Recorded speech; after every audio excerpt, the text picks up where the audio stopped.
Mini motor bike race.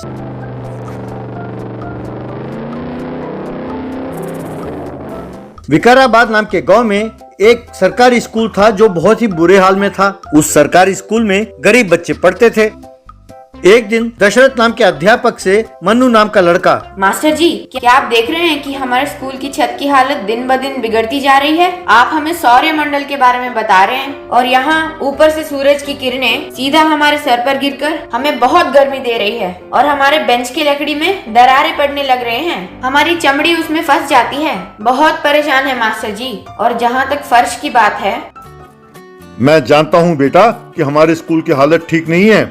तुम्हें ताना मारने की कोई जरूरत नहीं है, लेकिन तुम ही बताओ मैं क्या कर सकता हूँ। सरकार को कई बार लिखा है मैंने, कहते हैं कि उनके पास फंड्स नहीं है। इससे पहले कि स्कूल का छत नीचे गिर जाए, हमें किसी पेड़ के नीचे बैठ के पढ़ाई शुरू करनी होगी। मास्टर जी, हमारे गांव में बहुत सारे धनवान हैं। हम सब मिलकर जाएंगे और उनसे चंदा मांगेंगे। क्या कहते हैं सर? अरे हमारे गांव के धनवान अच्छे लोग हैं, लेकिन उनकी आपस में नहीं बनती। वो हमेशा एक दूसरे को नीचा दिखाने की कोशिश में लगे रहते हैं। चंदा देने में भी वो एक दूसरे से अपने आप को बड़ा दिखाना चाहते हैं। ठीक है, कर लो कोशिश, अपना क्या जाता है। अगले दिन सब बच्चे मिलकर विक्रम नाम के धनवान के घर गए। मन्नू ने उन्हें स्कूल के बारे में बताया। भाई काम तो अच्छा है, चंदा देने में मुझे कोई आपत्ति नहीं है। वैसे वो सिद्धू, प्रभास और हीरालाल, उन्होंने क्या दिया? मैंने उनसे अब तक तो नहीं पूछा सर। हम पहले आप ही के पास आए हैं। तो ठीक है, पहले जाकर उनसे मांगो। मैं उन तीनों से ज्यादा दूंगा। ये देखकर उन्हें जलना चाहिए। मुझे उन तीनों से भी बड़ा दानी बनना है। यूं बच्चे सबके घर गए। सब वही बात कर रहे थे। आखिर में एक ने भी दान नहीं दिया। एक लड़का मन्नू से, अरे यार मन्नू, मास्टर जी ने सच कहा था। अरे इनको यूं लड़ते हुए देखकर लगता है कि कोई भी दान नहीं देने वाला। अरे इसे बंद कर देते हैं यार, सिर्फ अपना वक्त बर्बाद होता है बस। देखो दोस्तों, अपने स्कूल को ठीक कराने के लिए यही एक रास्ता है। वो लोग पैसे देने के लिए तैयार हैं, लेकिन वो सब एक दूसरे को नीचा दिखाना चाहते हैं। इसीलिए हमें पैसे नहीं दे रहे हैं। इसीलिए हम ही उन सब के बीच में मुकाबला कराते हैं। मैं जानता हूँ कि इसके लिए क्या करना है। चलो चलते हैं। कहकर गए। तब सब बच्चों ने उस गांव के सब धनवानों को एक जगह जमा कराया। उनसे मन्नू, आप लोग हमारे बुलाने पर आए, इसके लिए धन्यवाद। हम अपनी स्कूल की मरम्मत करवाने के लिए फंड्स रेज कर रहे हैं। इस मौके पर हम लोग मोटर बाइक रेस का आयोजन कर रहे हैं। उसमें भाग लेने के लिए एंट्री फीस 20,000 रूपए है। जो लोग रेस देखना चाहते हैं उन्हें एंट्री फीस 1,000 रूपए भरना होगा। वो आप जैसे धनवान ही कर सकते हैं। अगर आप लोग मेहरबानी करके इस रेस में भाग लें तो हमारे स्कूल की मरम्मत हो सकती है। इस तरह आप लोग हमारी सहायता कर सकेंगे। ये आइडिया तो बहुत बढ़िया है बेटे। इस बाइक रेस में जो जीतेगा वही हम धनवानों में सबसे ग्रेट है, ऐसा माना जाएगा। मैं इस रेस में भाग लेने के लिए तैयार हूँ। क्या आप लोग तैयार हैं? बाकी धनवान भी कहने लगे, हम भी तैयार हैं, हम भी तैयार हैं। सब बच्चे बहुत खुश हुए। बाद में एक लड़का मन्नू से, अरे यार रेस के लिए मान गए ये तो ठीक है, पर तुमने कहा है कि बाइक का इंतजाम भी तुम करोगे। अब इतने पैसे खर्च करके स्पोर्ट्स बाइक कहाँ से मंगवाओगे? अरे स्पोर्ट्स बाइक मंगवाएंगे, लेकिन बड़े वाले नहीं, बच्चे खेलने वाले मिनी मोटर बाइक खिलौने मंगवाएंगे। अब हम सब जाकर उन धनवानों के बच्चों से उनके मिनी मोटर बाइक ले आते हैं। चलो चलो चलते हैं। प्रतियोगिता वाला दिन भी आया। स्कूल के मरम्मत के लिए खूब सारे पैसे आए। मास्टर जी बहुत खुश हुए। सब धनवान रेस ट्रैक के पास आए। वहाँ छोटे छोटे मोटर बाइक थे। उन बाइक को देखकर वे हैरान हो गए। क्यों अंकल जी, क्या आप ये बाइक नहीं चला सकते? तो ठीक है, आपके बदले आपके बच्चों को भेज दीजिए। अरे क्यों नहीं चला सकते? बाइक के आकार से कुछ नहीं होता, चलाने वाले में दम होना चाहिए बस। यूं वो रेस शुरू हुई। सब लोग अपने मिनी बाइक में जा रहे थे।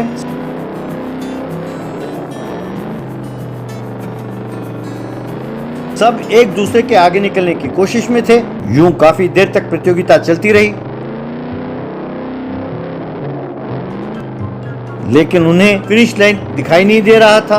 विक्रम अपने साथी बाइक वाले से, यार फिनिश लाइन दिखाई नहीं दे रहा, और कितनी दूर जाना होगा? यूं वो जा रहे थे। आखिरकार सबके बाइक के बैटरी खत्म हो गए।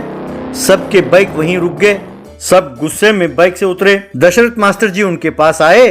देखिए, नेकी को तोलने के लिए कोई मापदंड नहीं होता। आज कोई दूसरा हमसे ज्यादा धनवान हो सकता है, कल हम उनसे ज्यादा धनवान हो सकते हैं, लेकिन नेकी का कोई मुकाबला नहीं होता। जिंदगी भर हमें नेक बनकर ही रहना चाहिए। इसीलिए बच्चों ने इस मुकाबले में कोई फिनिश लाइन नहीं रखा। इसीलिए आप सब इस मुकाबले में विजयी रहे, क्योंकि आप सबके कारण हमारे स्कूल की मरम्मत मुमकिन हुई है। आप सबके नाम इस स्कूल के बच्चों को जिंदगी भर याद रहेगा। कहकर उन सबको प्रणाम किया। सच कहा मास्टर जी, वो बच्चे हमसे ज्यादा समझदार निकले। आज से धनवान होने का हम दिखावा नहीं करेंगे, अच्छे काम करके दिखाएंगे। ये बात सुनकर सब खुश हुए। यूं उस सरकारी स्कूल की मरम्मत हुई। स्कूल के बच्चे और मास्टर दशरथ जी ने मन्नू की खूब प्रशंसा की। लालची गोल्ड माइन वाला। जनकपुर नाम के गांव में दो मित्र थे। उनका नाम था रंगाराम और राधाराम।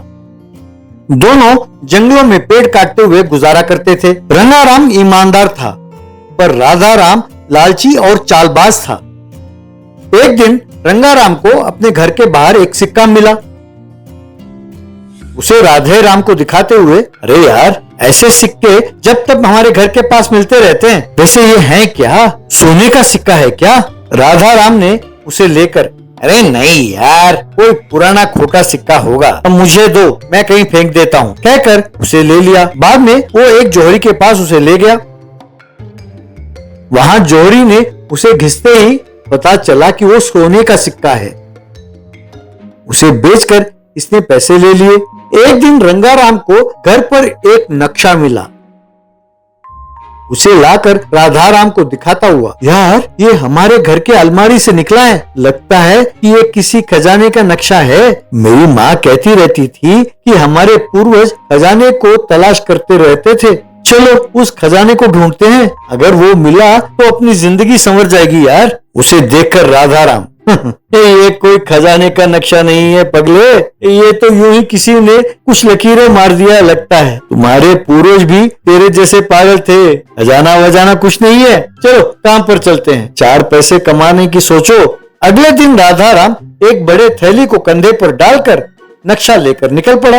अगले दिन पेड़ काट रहे रंगाराम ने जब देखा कि राधाराम नहीं आया तो वो सोच में पड़ गया। बाद में राधाराम की पत्नी से पूछा तो उसकी पत्नी, पता नहीं रंगा, कल रात भर बिना सोए कोई नक्शा देखते हुए बिता रहे थे। सवेरे सवेरे दाल चावल की पोतली लेकर कहीं चले गए। महीना हो या 2 महीना, जितना भी समय लगे मेरी चिंता ना करना, कहकर चले गए।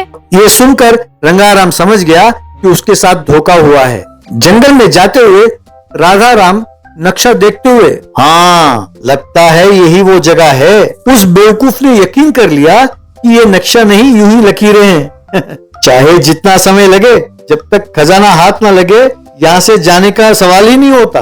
यूं वहां जमीन को वो खोदने का काम शुरू किया।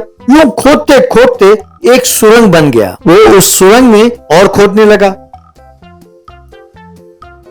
जो दाल चावल साथ लाया था उसे पकाकर खाता, वहीं सोता, फिर खोदना शुरू करता। ऐसा ही चलता रहा। यूं कई दिन बीत गए, फिर हफ्ते बीत गए, यूं 1 महीना बीत गया। उसकी सहन शक्ति जाती रही और वो तंग आ गया था। दाल चावल भी खत्म हो गया। इससे वो हार मानकर, धत, लगता है कि वाकई बेकार की लकीरें हैं। इतना खोदने पर भी मिट्टी तो निकल रहा है, पर खजाना नहीं निकल रहा। लगता है इसके पूर्वज बेवकूफ थे, ना खाने के लिए खाना है, ना पीने के लिए पानी। मैंने यूं ही अपना समय बर्बाद किया। इस 1 महीने में अगर पेड़ काटे होते तो मेरी अच्छी आमदनी होती। ऐसा उसने सोचा। फिर वहां से वो चला। अगले दिन रंगाराम से मिला और, अरे मूर्ख, तेरी वजह से मेरा समय नष्ट हो गया। वहां खजाना वजाना कुछ भी नहीं है। दोबारा ऐसे धोखा दिया तो ठीक नहीं होगा। हाँ, मैंने धोखा दिया। मैंने कहा था कि दोनों मिलकर ढूंढते हैं, पर लालच में आकर तुम अकेले ही चले गए। मैं नहीं। शर्म करो कमीने, तुम्हें देखते ही चिढ़ होती है मुझे। खजाने के लिए मित्र को ही धोखा देते हो। जी हाँ, वहाँ तो खजाना भरा पड़ा है ना। तुम्हारे मूर्ख पूर्वज ने क्या नक्शा बनाया और तुमने उसे क्या दिखाया, और मैं पागलों की तरह उसे ढूंढने चला। मेरा जूता और मेरा सर होना चाहिए। ये लो तुम्हारा काम ना आने वाला नक्शा, पकड़ो, कहकर उसके मुंह पर उसे मारकर चला गया। उस रात को रंगाराम नक्शा को देखते हुए अपने पत्नी से, लक्ष्मी, इसे देखकर लगता है कि ये कोई सचमुच का नक्शा है। किसी भी कार्य को सिद्ध करने के लिए हमें सहनशीलता और सब्र होनी चाहिए। उसने सिर्फ 1 महीना कोशिश किया था, मैं कुछ और महीने प्रयत्न करूंगा। अगर अपनी किस्मत अच्छी रही तो खजाना मिलेगा। अगले दिन वो घोड़े पर दाल चावल की बोरियां लाद कर जा रहा था तो उसे देखकर राधाराम अरे चल पड़े खजाने की खोज में। क्यों भाई, खजाना चाहिए कहकर उसकी खिल्ली उड़ाने लगा।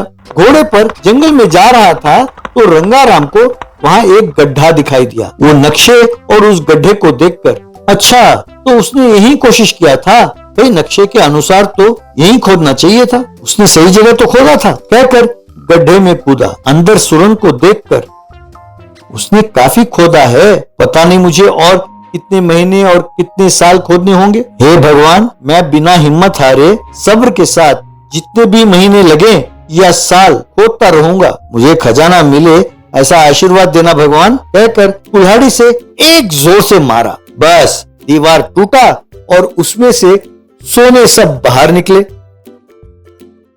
ये देखकर वो खुशी से सोने को बोरियों में डालने लगा। फिर घोड़े पर घर के लिए रवाना हुआ। यूं वो एक बड़ा बंगला बनाकर कार में घूमने लगा।